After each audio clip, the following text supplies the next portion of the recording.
বাঙালির রসনা তৃপ্তির আরেক পদ হলো ঝিঙের খোসা বাটা। তো চলো দেখা যাক কীভাবে বানাচ্ছি। প্রথমে ঝিঙের খোসাগুলোকে ভালো করে ধুয়ে জলে সেদ্ধ করতে হবে।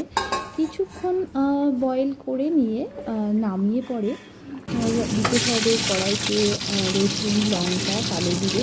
সেটাকে কিছুক্ষণ ভালো করে ভেজে ঝিঙে সেদ্ধ করে রাখা ঝিঙের খোসাগুলো ভালো করে ভেজে নিতে হবে। ভাজা হয়ে গেলে একটু লালচে করে ভেজে নিয়ে আমরা নামিয়ে সরাসরি ভেজে নেবো। এটা তোমরা মিক্সিতেও করতে পারো, চাইলে শিলনোড়াতেও করতে পারো। তো আমি করেছি মিক্সিতে। তো দেখো সুন্দর করে পেস্ট করে রাখলাম এক সাইডে। এরপরে হচ্ছে তেলের মধ্যে দেখো দুটো শুকনো লঙ্কা দিয়ে পরে সেটাকে ভেজে তুলে নিলাম। তারপরে কিছুটা দিয়ে বেশ কিছুটা পেঁয়াজ দিয়েছি, সেটাকে লাল লাল করে, খুব বেশি বেরেস্তা করার দরকার নেই, আধা লালচে হলেই নামিয়ে নেব। এরপরে দেখো ভেজে রাখা লঙ্কাগুলোকে একটু সামান্য নুন দিয়ে একটু এগুলোকে একটু জাস্ট ক্রাশ করে নিলাম। করে নিয়ে পরে পেঁয়াজটাকে একসঙ্গে মিলিয়ে নেব। এবার আসছে সেই দেখো বেটে রাখা যে ঝিঙেটা, সেটাকে একসঙ্গে মিলিয়ে নেব।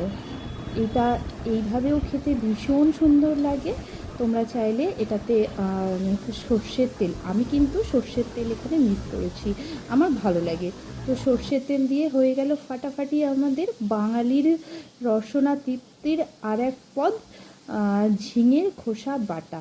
তো দেখো সাথে একটা লেবু, লঙ্কা আর তার সাথে ঝিঙের খোসা বাটা। খেয়ে জানাবে অবশ্যই তোমাদের কেমন লেগেছে। আমার তো ভীষণ ভালো লাগে।